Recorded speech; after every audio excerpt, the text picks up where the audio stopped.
না, এটা বিএনপির জন্য একটা টাফ কল হবে লোকাল গভর্নমেন্ট ইলেকশনটা। কারণ এটা ঠিক যে এমনিতেই বাংলাদেশে একটা অ্যান্টি ইনকামবেন্সি ফ্যাক্টর থাকে অলওয়েজ। যখন যে সরকার থাকবে মানুষজন সরকারকে পছন্দ করে না। 6 মাসে কি সেই পরিস্থিতি হয়েছে? হ্যাঁ, 6 মাস। দেখুন, 6 মাস বলতে মানুষ তো সব কিছুর জন্য সরকারকে রেসপন্সিবল বলবে, তাই না?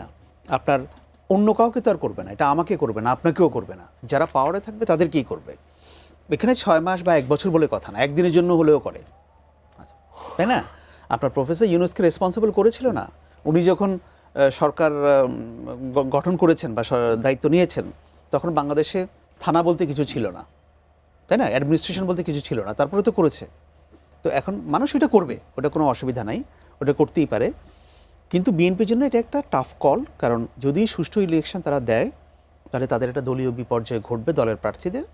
আর যদি না দেয় তাহলে বিএনপি গণতন্ত্রকে কার্টেল করছে, ভোটাধিকার হরণ করছে, ওই প্রশ্নগুলো সামনে আসবে। কিন্তু তারপর আমি মনে করি যে সরকার যদি তাকে লোকাল গভর্নমেন্ট ইলেকশনগুলোর দিকে যেতেই হবে, এটার কোনো বিকল্প নাই এবং এটা অতি দ্রুত যাওয়া উচিত। কারণ দীর্ঘ সময় ধরে প্রশাসক সেখানে বসে থাকতে পারে না এবং যে কনফ্লিক্ট অফ ইন্টারেস্টগুলো তৈরি হওয়ার একটা সম্ভাবনা দেখা যাচ্ছে, এগুলো যাতে না হয় সেগুলোকে রিজলভ করে সরকার একটা যদি অবাধ, সুষ্ঠু এবং নিরপেক্ষ লোকাল গভর্নমেন্ট ইলেকশন দিতে পারে, সেখানে সরকার দলীয় প্রার্থী বা ক্ষমতাসীন দলের প্রার্থীরা খারাপ করলেও সেন্ট্রাল গভর্নমেন্টের যে ইমেজ সেটা ভালো হবে, সেটা ক্ষতিগ্রস্ত হবে বলে আমার মনে হয় না।